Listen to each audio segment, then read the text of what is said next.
पिछली बार जो कालिया है, कालिया और कृष्ण जो है इनकी मुलाकात हो जाती है। इनकी मुलाकात होने के बाद जो है कालिया वो ईर्ष्या उसके अंदर ईर्ष्या होने के कारण जो है वे कृष्ण को समझ नहीं पा रहा था। कृष्ण जो है भगवान है और भगवान जब आते हैं तो उनका स्वागत करना चाहिए, ना कि उनके ऊपर क्रोध व्यक्त करना चाहिए। तो ये जो है पिछली बार हम देख रहे थे और उसके साथ-साथ उनका स्वभाव जो कालिया है इसका स्वभाव कैसा था या कैसा होता है। तो हमने देखा कि साँप और कुत्ते का स्वभाव ऑलमोस्ट सेम होता है, जो हमेशा ईर्ष्या करते हैं, दूसरों का द्वेष करते हैं। और जो साँप है, साँप हमेशा जो है अपने आँखों से सुनता है। कानों से नहीं, आँखों से सुनता है। मतलब आँखों से ही वो दोनों कार्य करता है, देखने का और सुनने का। और उसके बाद हम देख रहे थे कैसे जो कृष्ण है, बहुत ही सुमधुर ऐसे दिख रहे थे। उनका वर्णन जो है वहाँ पर किया था लास्ट टाइम हमने, कि कैसे कि सुकुमार घनावाततम, मतलब सुमकार सुकुमार बालक, जो घन मतलब बादलों की तरह जो है साँवले कलर के थे और उनके हृदय पर श्रीवत्स चिन्ह था, जो वैजयंती माला उनके गले में थी। और उन्होंने जो पीताम्बर वस्त्र, जो धोती है उनका, वो पीताम्बर पीले कलर की थी। तो ऐसा जो है मधुर कृष्ण का दर्शन जो है कालिया ले रहा था, लेकिन उसके मन में जो है प्रेम या फिर जो दया भाव नहीं था। हालाँकि बच्चों को देखने के बाद हम कोई भी हो, ऐसा सुकुमार या सुंदर बालक देखने के बाद जो है किसी के हृदय के अंदर क्या आ जाएगा? दया आ जाएगी, प्रेम आ जाएगा। लेकिन यहाँ पर जो कालिया है, कालिया के हृदय में ना प्रेम आया, ना दया आया, उल्टा जो है ये और ज़्यादा ईर्ष्यालु बन गया। तो ये यहाँ तक हमने लास्ट टाइम देखा था। तो इसके बाद हम देखते हैं कैसे जो जो ग्वाल समुदाय है, ग्वाल समुदाय मतलब जो गौली, मतलब या फिर जो यादव या फिर जो कृष्ण के माता-पिता थे, गैया थे या किसी छोटे गोप बालक थे, या फिर गोकुलवासी आप बोल सकते हैं। गोकुलवासी मतलब पशु हो या व्यक्ति हो, ये सभी जो है उनको देखने के बाद ये सब, या फिर उनको पता चला कि ऐसा-ऐसा हो रहा है। और ये सब होने देखने के बाद जो है वो सभी लोग जो हैं बहुत ही टेंशन में आ गए। और उन्होंने देख लिया कि कालिया ने जो है कृष्ण को पकड़ लिया है और कृष्ण हिल नहीं रहे हैं। हिल नहीं रहे मतलब जब जो कालिया है वो अपने कॉइल में मतलब समेट लिया है कृष्ण को, और समेट लेने के कारण जो है कृष्ण जकड़ गए हैं और जकड़ने के बाद कृष्ण हिल नहीं पा रहे हैं। तो ये देखा सभी गोकुलवासियों ने। जब ये देखा तो सभी लोग दुखी हो गए। गोपों का ये सब कुछ जो है कृष्ण थे। और ये गोप अभी जो है सुखदेव गोस्वामी यहाँ पर जो गोप हैं, उनकी दशा क्या हुई, ये यहाँ पर वर्णन कर रहे हैं। तो ऐसा बोलते हैं कि ये कृष्ण जो है उनके क्या थे? अभी क्या रिलेशन था, क्या रिश्ता था? देखिए जब भी कोई व्यक्ति किसी के प्रति है ना कुछ भाव निर्माण करता है, इसका मतलब उसके साथ कुछ तो रिलेशन है। और हमने देखा ही है कि जो कृष्ण है, कृष्ण के साथ जो है सभी जीवात्माओं का 5 प्रकार से क्या होता है? भाव होता है। शांत रस, दास्य रस, साक्ष्य रस, वात्सल्य रस और माधुर्य रस। ऐसे ये 5 रसों में हर कोई जीवात्मा जो है भगवान से जुड़ा हुआ है। तो कृष्ण भगवान है, हालाँकि यहाँ पर वो दिखा नहीं रहे भगवान हैं या फिर किसी को समझने नहीं देते हैं, लेकिन जो भक्त है या जीवात्मा है या गोकुलवासी है, वो भगवान से रिलेट करते हैं कि हम भगवान के कौन से भाव में है या कौन से जो है संबंध में है। तो यहाँ पर ये जो गोकुलवासी, इनका क्या भाव आ रहा है, क्या इनकी क्या दशा हो रही है? तम नाग भोग परिवीतम दुष्ट चेतसम आलोक्य तत्प्रिय सखा पशुपा भ्रूषात्रा कृष्णेर्पिताम आत्म सुहृद कलत्र काम दुखानुशोक भय मूढ़धियो निपेतु। तो इसका मतलब क्या है कि ये कृष्ण जो है उनके धन प्राण, धन भी थे, प्राण भी थे, उनकी आत्मा भी थी, घरदार थे और इतना ही नहीं कलत्र अभी कलत्र मतलब झगड़ा नहीं कलत्र मतलब स्त्रियाँ भी थी। तो कलत्र यहाँ पर जो है बोला जाता है पत्नियों को। तो इतना ही नहीं, लोग अभी जनरली हम देखते हैं कृष्णा के लिए हम धन दे देंगे, अपना प्राण दे देंगे। जो आत्मा तो ऑलरेडी कृष्णा का ही है। घर-द्वार छोड़ देंगे। और इतना नहीं यहाँ पर इतना बोला गया है, सुखदेव गोस्वामी बोलते हैं कि इवन जो पत्नियाँ थी उनकी, वो भी सब कृष्ण को अर्पण कर दी थी। तो ये इतना उनका जो है कृष्ण के प्रति रिलेशन था, इतना उनका भाव था कृष्ण के प्रति। तो ये सब जो है अगर हम देखेंगे कृष्ण के प्रति जो भाव है इनका, तो ये भाव जो है तो कृष्ण के प्रति जो धन देते हैं, कृष्ण को धन देते हैं, तो कुछ लोग जो है उनके पास धन होता है, वो धन देते हैं पूरी तरह से।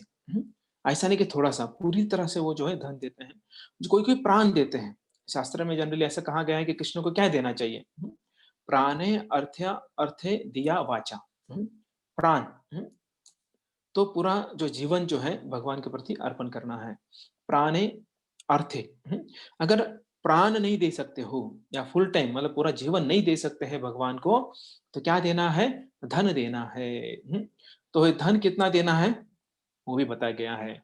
अकॉर्डिंग टू जो उपदेशामृत है, उपदेशामृत एक ग्रंथ है जो श्रील रूप गोस्वामी इन्होंने लिखा है। प्रभुपाद भी बोलते हैं कि जो हमें जो है उपदेशामृत, भक्ति रसामृत सिंधु, भगवद गीता और श्री ईशोपनिषद, ये 4 किताबों का या 4 ग्रंथों का अच्छी तरह से अध्ययन करना चाहिए।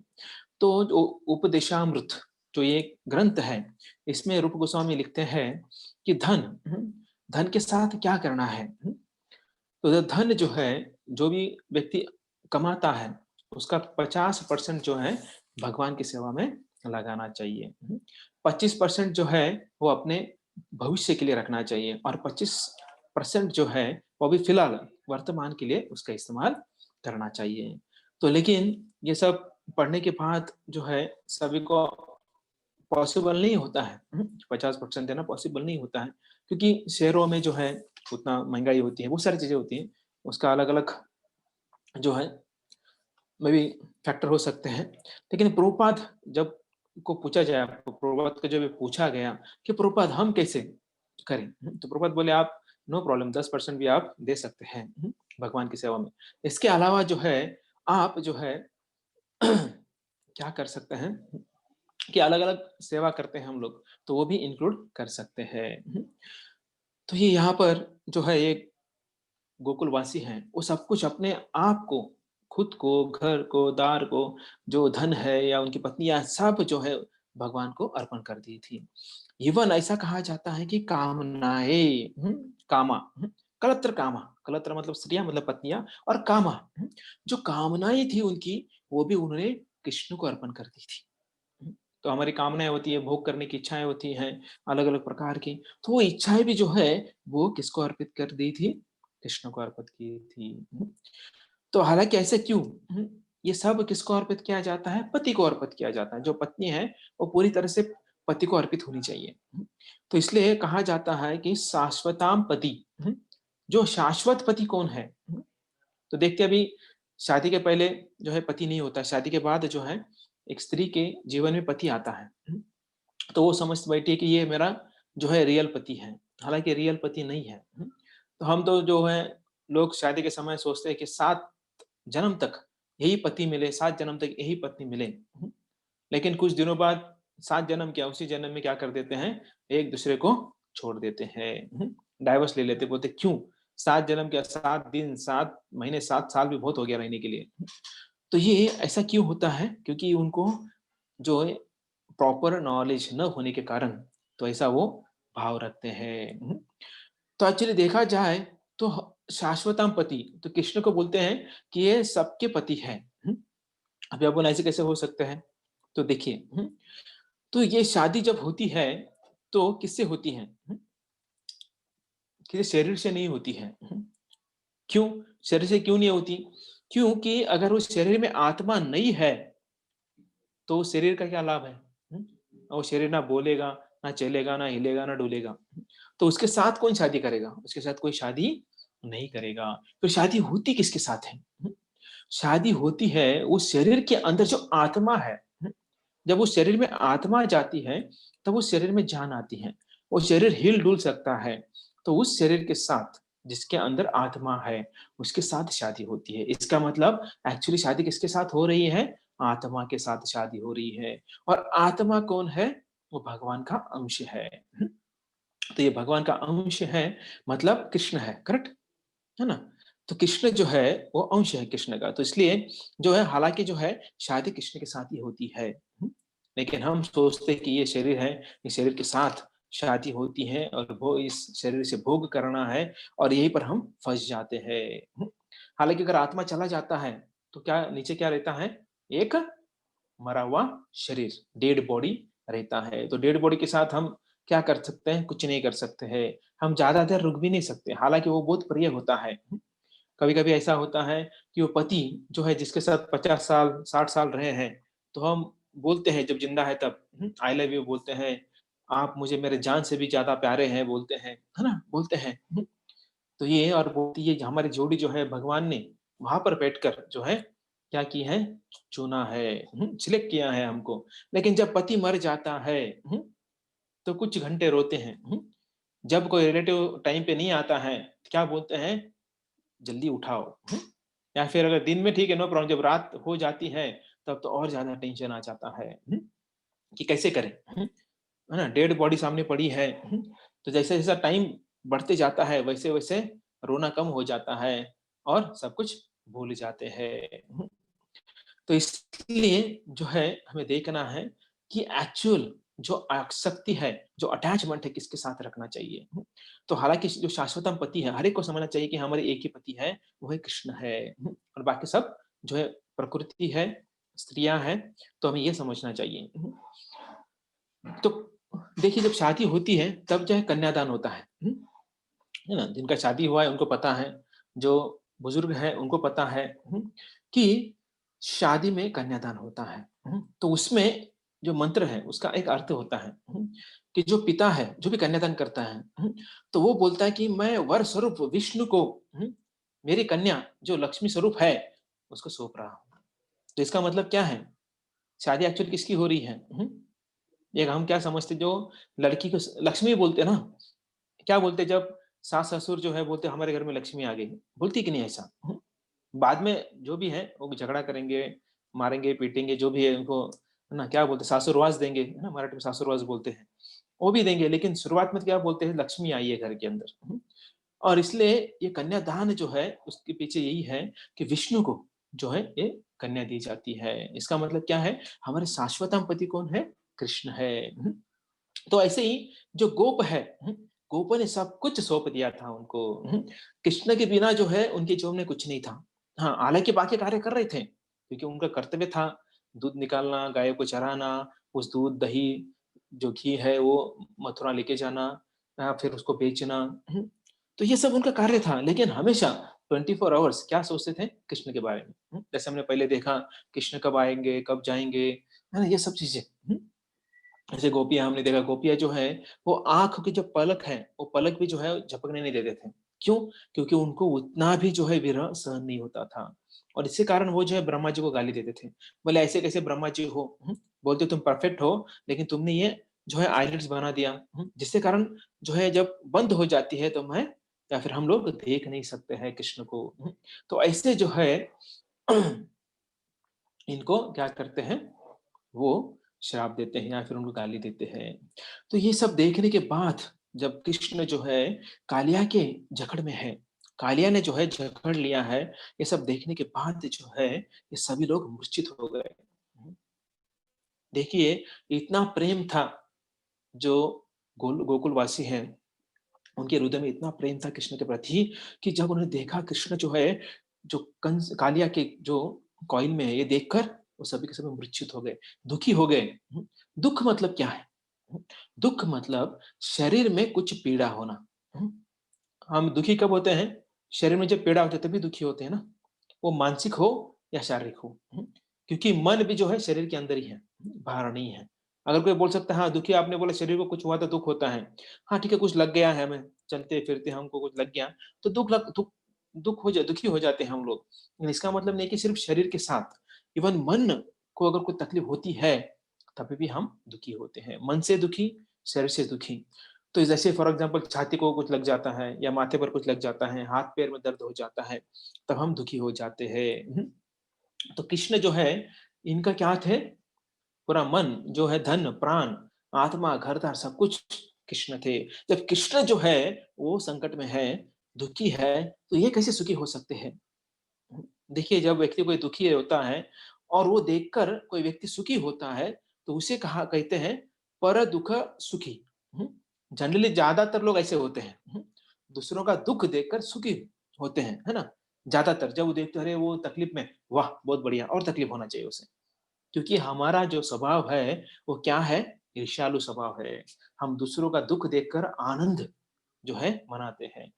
तो ये जो स्वभाव है हमारा, वो अच्छा नहीं है, ईर्ष्यालु स्वभाव। जब दूसरों का दुःख देखकर दुखी होते हैं, उन्हें कहते हैं पर दुःख दुखी।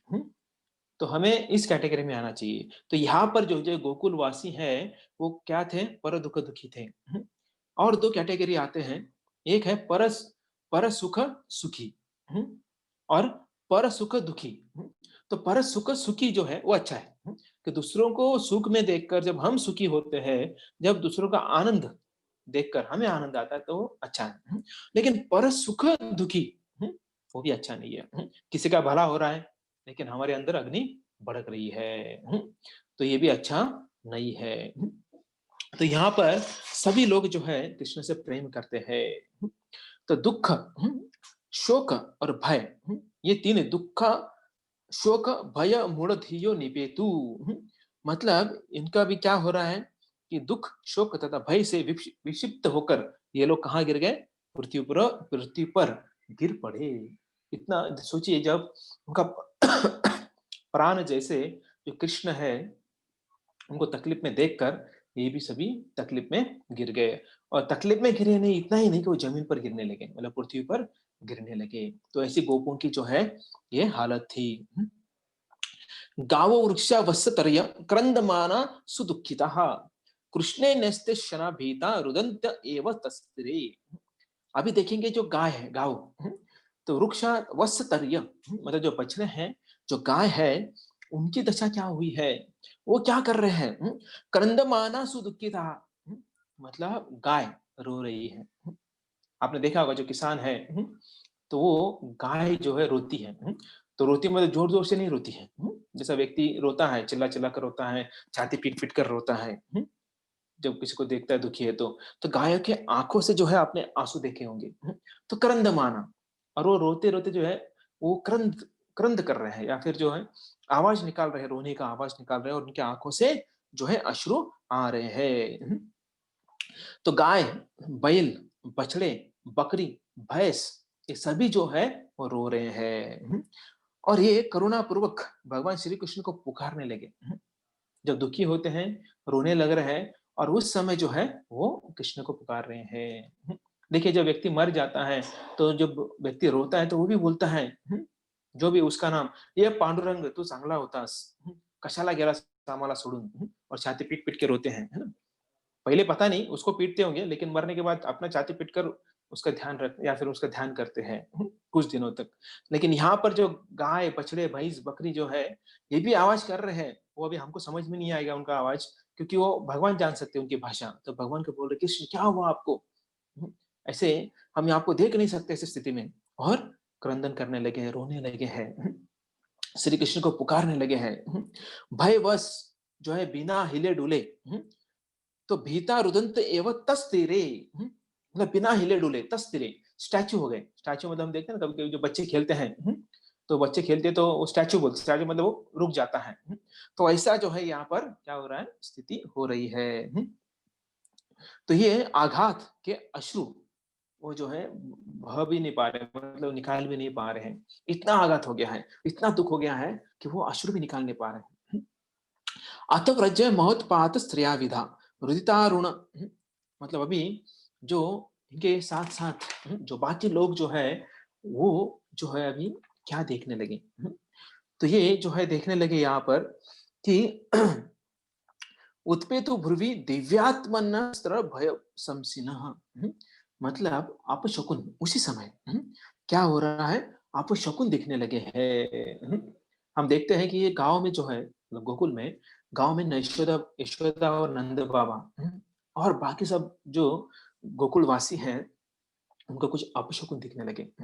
जैसे जो है ना फॉक्स होते हैं, भेड़िया होते हुए चिल्लाते हैं, उसके बाद हवा जो है अलग तरीके से जो है जो बहने लगती हैं।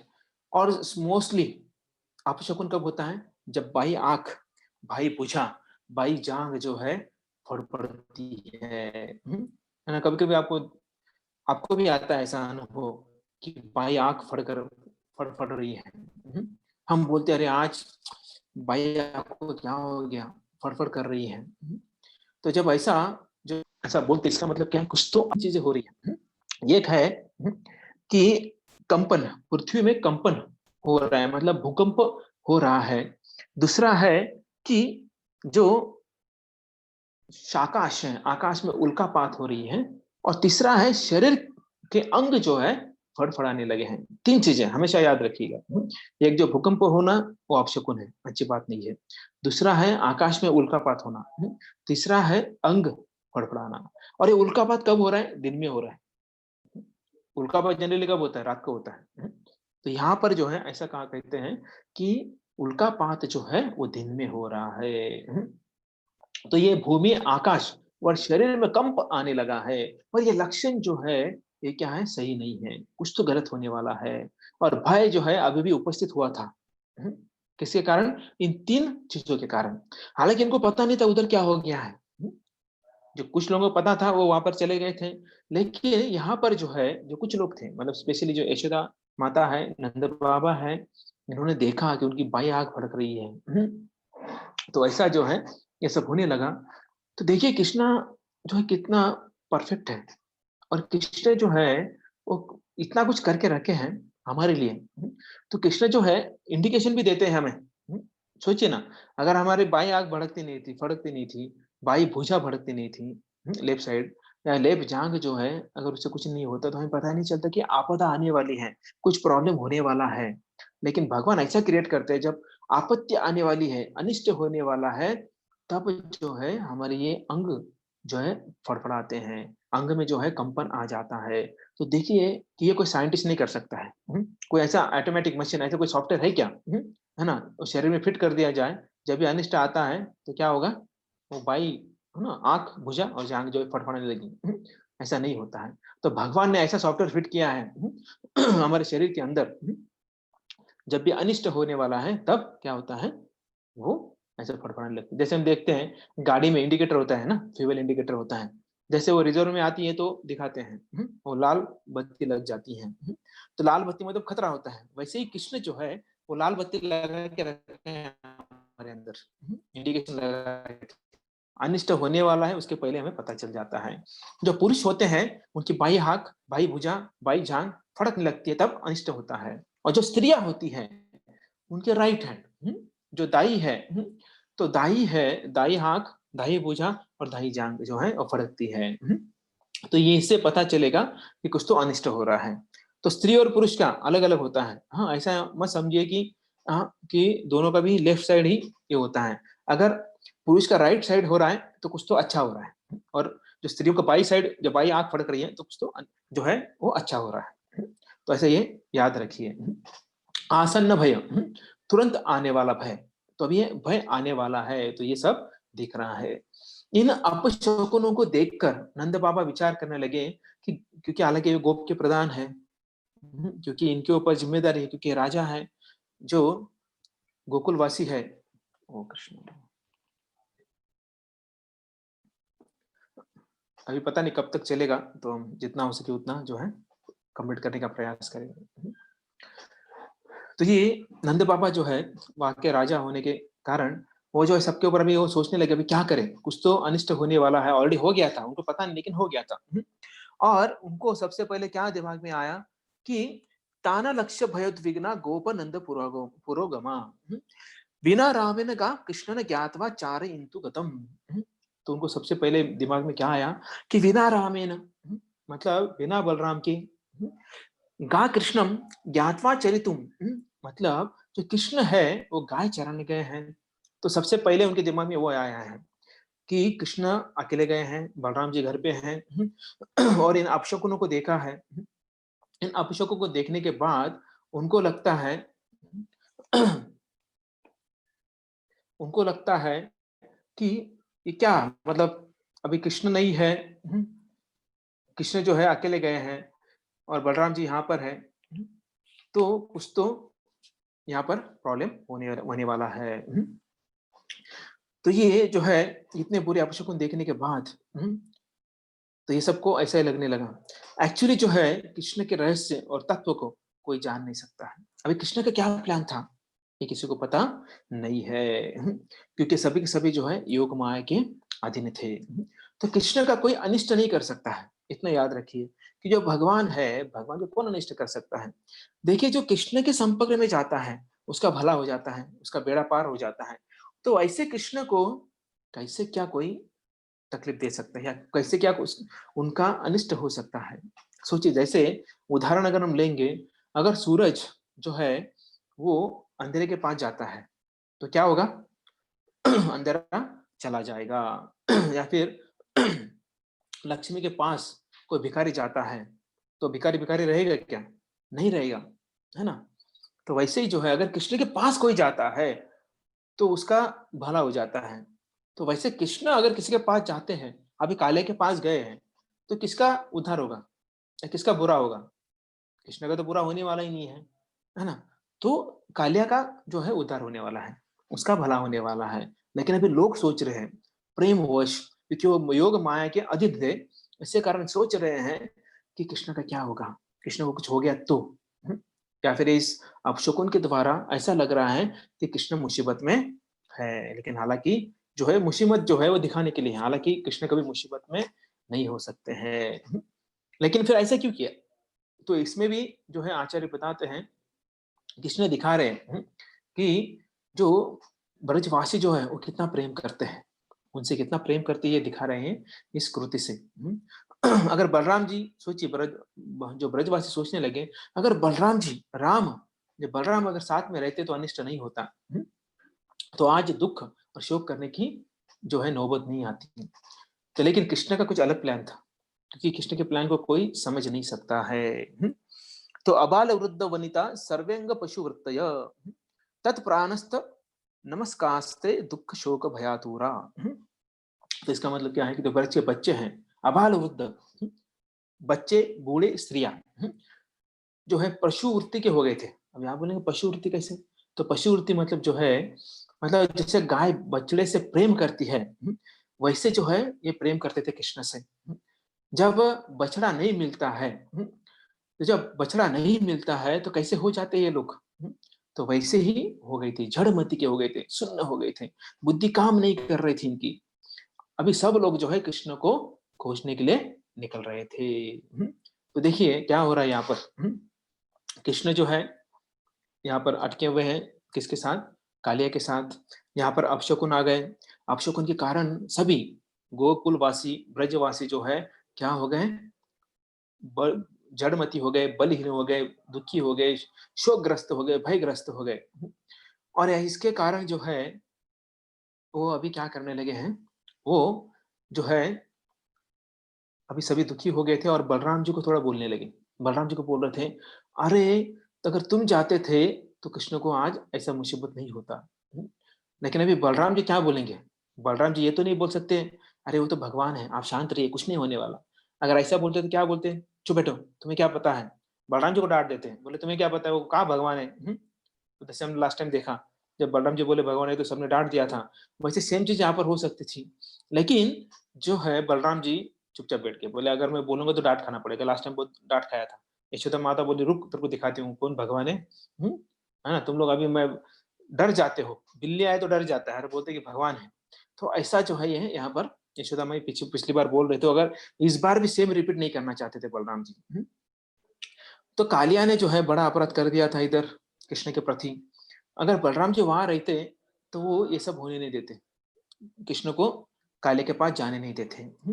तो इसलिए कृष्ण ने सोचा, अगर बलराम जी अगर घर पे रहते हैं तो क्या करते, इन सबको रोकेंगे और इन सबको जो है सँभालेंगे। तो ये भी एक प्लान था। और जो है बलराम जी ऐसा भी बोल सकते थे कि कृष्ण ने ही बोला रुकने के लिए। तो फिर वो क्या बोलते हैं, "अरे तुम्हारी बुद्धि है कि नहीं?" हुँ, है कि नहीं? ऐसा ऐसे कैसे कृष्ण बोल सकते हैं रुकने के लिए? तो इसलिए बलराम जी वैसा भी नहीं बोल रहे थे। तो अभी बलराम जी तरफ कोई ध्यान नहीं दे रहे। अभी थोड़ा बोल दिया, तुम नहीं गए इसलिए प्रॉब्लम हो गया। लेकिन अभी गोपाल बोला अभी छोड़ो अभी, अभी बाकी कुछ करते हैं, कुछ ना कुछ करना पड़ेगा अभी। तो इसलिए सभी जो बूढ़े थे, जो बूढ़े ग्वालवाल थे, उन्होंने बोला बाल नहीं, जो ग्वाला थे, उन्होंने जवान बालकों को बोला, जिनकी आँखें ताज़ी हैं, अच्छी आँखें हैं, उनको बोला कि जाओ, वन में ढूँढो, कृष्ण को क्या हुआ है। तो ऐसा जो है उनको बोल दिया। तो ऐसा बोलने के बाद जो है सभी जो है जवान बालक जो थोड़े बहुत थे गोकुल में, क्योंकि ज़्यादातर जो बालक हैं वो कहाँ थे? वो वन में ही थे, गायों को चराते थे। तो बोले अभी कैसे ढूँढेंगे? कैसे इनको ढूँढेंगे? तो ये सब लोग जो अभी मार्ग से निकले। कैसे मार्ग से निकले? कि ये मार्ग कौन-सा था? अभी कैसे पता चलेगा कि कृष्ण कहाँ गए हैं? देखो ऐसे बताकर तो नहीं जाते थे, या फिर उनके पास जीपीएस सिस्टम नहीं था कुछ। कहाँ लोकेट करेंगे उनको? ऐसा कोई तब इतना मॉडर्न टेक्नोलॉजी नहीं था, लेकिन उससे भी अच्छा टेक्नोलॉजी था उनके पास। तो वो टेक्नोलॉजी क्या था? जो वो कृष्ण के पद चिन्ह, जो कृष्ण के पद चिन्ह है, उसको देखकर जो है कृष्ण के पास जा रहे थे। तो पद चिन्ह अभी आप बोले ऐसे कैसे पद चिन्ह है? कितने कृष्ण के 9 लाख गाय थी, उनके साथ सैकड़ों, हजारों जो है गोप बालक थे, उनके गायियाँ थी। तो इतने सारे गाय थे और इनमें कृष्ण के चरण चिन्ह जो है वो कैसे पहचानेंगे? हुँ? तो हालाँकि जो है इनके स्पेशल चिन्ह थे, जैसे हमने है ना डिस्कस किया, चर्चा की कि कृष्ण के जो चिन्ह होते हैं, चरण चिन्ह, उसके ऊपर दूसरा कोई भी अपना पाँव रखता नहीं है। ना बच्चे रखते थे, ना बछड़े रखते थे, ना गाय रखती थी। और धरती माता जो है, कभी भी इन चिन्हों को मिटने नहीं देती थी। क्यों? क्योंकि धरती माता सोचती थी, ये क्या है? ये श्रृंगार है मेरा। क्योंकि भगवान के चरण जो है उनके ऊपर पड़े तो क्या हो गया? वो श्रृंगार है। तो ऐसे ये चरण को देखकर, कृष्ण के पद चिन्हों को देखकर, देखते, देखते, देखते जो है, सभी जो बालक हैं, वो कहाँ चले गए? यमुना तट पर चले गए और उनके पीछे-पीछे सब वृद्ध, जो वृद्ध है और जो बच्चे हैं, वो सभी जो है उनके पीछे-पीछे यमुना तट पर आ गए हैं। और इनके जो चिन्ह है, चरण चिन्ह वो जो है पूरे क्लियर दिख रहे थे। ते तत्र तत्र तो मतलब जहाँ-जहाँ ये अंकुश है, अंकुश से युक्त मतलब उसमें बहुत सारे चिन्ह होते हैं कृष्ण के चरणों पर, वो क्लियर दिख रहे थे और उनके पास चले गए। और वहाँ पर जाकर उन्होंने देखा, क्या देखा? कि कृष्ण जो है वो जो किसके साथ पकड़े हुए गए हैं? कालिया ने पकड़ कर रखा है। एक्चुअली चक्रवर्ती ठाकुर बोलते हैं कि ये बलराम जी हँस रहे थे देखकर। अभी वो सबके सामने जोर से नहीं हँस रहे थे, स्माइल दे रहे थे, स्मित हास्य कर रहे थे। क्यों? बोले देखो वो कि ये कृष्ण बहुत होशियार है ना? कि वो देखिए कैसा लीला कर रहे हैं। उनको जो है कालिया जो है काली के साथ खेल रहे हैं। एक्चुअली मैं शेषनाग हूँ, मैं जो ओरिजिनल हूँ, मेरे साथ नहीं खेलना चाहते हैं कृष्ण और काली के साथ खेलना चाहते हैं। तो ऐसा जो है साधारण सर्प, सामान्य संसार सर्प के साथ कृष्ण खेलना चाहते हैं। तो ऐसा जो है, ये यहाँ पर बलराम जी ऐसा सोचकर हँस रहे हैं। हालाँकि कालिया को जो है पकड़कर उसका उद्धार करने के लिए भग कृष्ण जो है यहाँ पर प्लानिंग कर रहे थे। कालिया को जो है यहाँ पर कृष्ण और दोनों जो है एक-दूसरे के में जकड़ गए हैं। कालिया ने जकड़ के रखा है और ये देखकर जो सभी गोप जो है मूर्छित हो गए, बहुत सारे नीचे गिरे हुए हैं, बहुत सारे गाइयाँ जो है वो भी गिरी हुई है। ये दृश्य देखकर बाकी सभी लोग दुखी हो गए, शोकग्रस्त, मोहग्रस्त हो गए। तो गोपियाँ, अभी गोपियों की क्या दशा होगी वो देखते हैं हम लोग। तो गोपियाँ जो है ये सभी जो वहाँ पर गई थी, मतलब पूरा गोकुल जो है अभी वहाँ पर था। और ये सभी के सभी जो है देखने लगे। अब ये गोपियाँ जो है कृष्ण की प्रेमिका थी। तो कृष्ण की बाँसुरी, जो कृष्ण की मुस्कान, कृष्ण का वाणी, इस सबको याद कर रहे हैं वहाँ पर। तो जनरली जब व्यक्ति संकट में होता है, तो उसके बारे में जो है हम याद करते हैं। तो देखते हैं कि अपना जो प्रियतमा है, उसको साँप से ग्रसित होता देख वो बहुत दुखी हो गए। एक तरफ से रोने लगे हैं और एक तरफ से रोते-रोते जो बोल रहे हैं, कृष्ण को बोल रहे, कृष्ण तुम्हारी बाँसुरी कितनी अच्छी थी कि तुम जब बजाते थे तो हमारे हृदय को ठंडक पहुँचती थी। तुम्हारी एक मुस्कान से हमारा पूरा गुस्सा चला जाता था। हम कभी गुस्सा हो जाते थे तुम्हारे ऊपर, तुम माखन चोरी करते थे, लेकिन तुम स्माइल देते थे और स्माइल से जो है हमारा पूरा गुस्सा चला जाता था। और तुम्हारी वाणी इतनी अच्छी वाणी है, तुम ऐसा घुमाते थे हमको, अभी घुमाते थे, वो पता चल जाता था घुमाते हैं कृष्ण करके, कि तुम्हारी वाणी से जो है हम जो है मुक्त या फिर मोहित हो जाते थे। तो ऐसा जो है यहाँ पर रो रहे हैं, उनकी बात बोल रही है, उनकी लीलाएँ जो है यहाँ पर डिस्कशन हो रहा है। तो देखिए यहाँ पर कृष्ण के बिना उनको पूरा विश्व जो है शून्य दिख रहा है। जगत शून्यम, जो चैतन्य महाप्रभु बोलते हैं ना, पूरा जगत जो है शून्य दिख रहा है। कि ऐसा दिन हमारे जीवन में आना चाहिए, कि कैसे हमारे जीवन में भी जो है सब कुछ शून्य जो है दिखना चाहिए। कब? जब जो है कृष्ण नहीं है। तो हालाँकि अभी क्या हो रहा है? हमारे जीवन में शून्य दिखता है, कैसे दिखता है?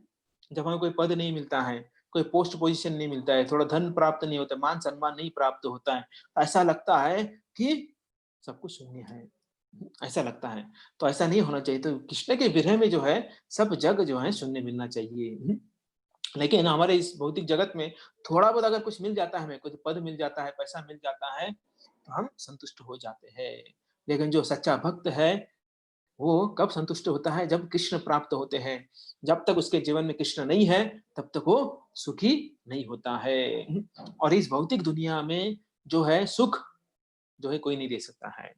अगर आप सोचेंगे ये व्यक्ति बच्चा है, माता है, पिता है, पत्नी है, पति है, ये सुख देंगे, तो ये जो है हमारा बहुत बड़ा भ्रम है, भ्रमाचा भोपड़ा है।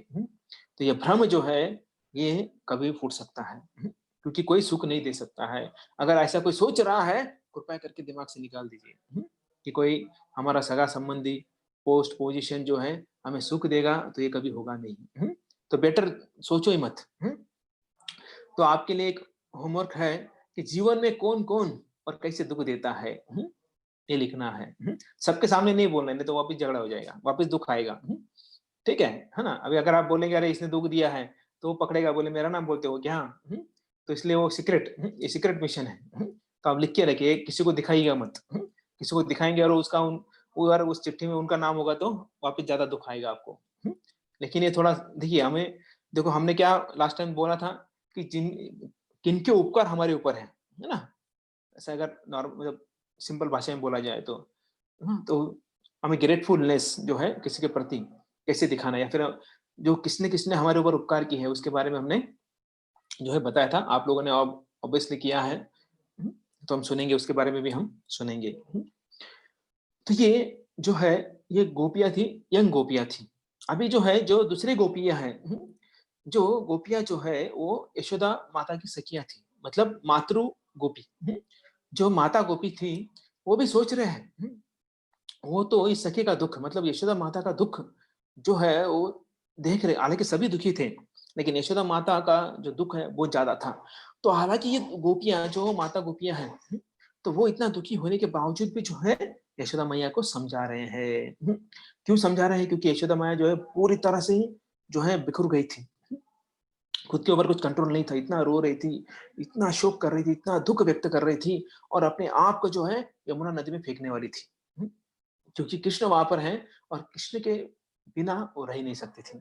लेकिन ये गोपियों ने पकड़ के रखा था। जो माता गोपियाँ हैं मतलब जो यशोदा माता की सखियाँ हैं, तो वो भी वृद्ध गोपियाँ हैं। तो वो मतलब यशोदा माता के ही ऐज के हैं, तो उनको उन्होंने पकड़ के रखा था। यशोदा माता को बोली कि आपको नहीं जाना है, आप इधर ही रुको। और ये गोपियाँ जो है ब्रज प्रिय कथा जो है भूलने लगी। कृष्ण की लीला जो है बताने लगी, समझाने लगी। देखिए तृणावत आया, मर गया। उसके बाद जो है पूतना पहले पूतना आई, मर गई। तृणावत आया, मर गया। चक्रासुर आया, मर गया। है कि नहीं? ये सब जो है जो आए और गए, आए और चले गए। लेकिन तुम्हारा बच्चा जो भाग्यशाली है, तुम विष्णु की पूजा करती हो और इसके कारण या तुम भक्त हो, इसके कारण जो है कृष्ण को कुछ नहीं हुआ है। तो ये कालिया नाग भी जो है वो मरेगा, तुम चिंता मत करो। तो ये सब जो है सभी लोग यशोदा माता, नंद बाबा ये सभी लोग जो है अंदर जाने का प्रयास कर रहे थे। लेकिन जो बलराम जी है, तो बलराम जी जो है सबको रोक रहे थे। उन्होंने सबको रोक के रखा था। तो देखिए बलराम जी मतलब जो आनंद देते हैं। जो राम जो है सबको आनंद दे रहे हैं, क्या अपने माता-पिता को आनंद दे नहीं सकते या घरवालों को आनंद दे नहीं सकते क्या?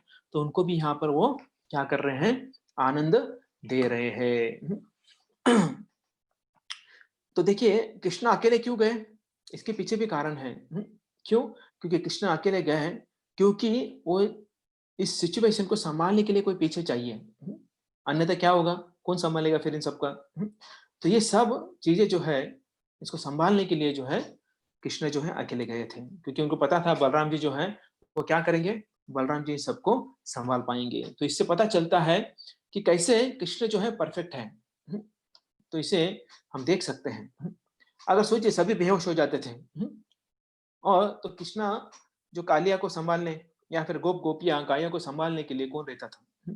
कोई नहीं रहता था। अगर बलराम जी नहीं होते थे, तो कुछ जो है कुछ नहीं होता था। और अगर बलराम जी साथ में आते थे, तो दूसरा देखिए एंगल, अगर बलराम जी साथ में होते थे, तो कृष्ण को जाने नहीं देते थे, बोलते मैं जाता हूँ।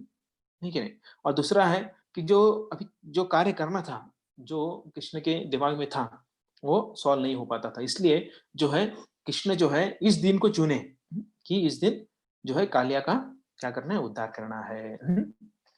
भगवान ने देखा कि सारा गोकुल जो है गोप, गोपी, गौवे, बालक, अबाल, वृद्ध सभी लोग जो है बहुत दुखी, क्योंकि उन्होंने देखा है कि कृष्ण जो है संकट में है।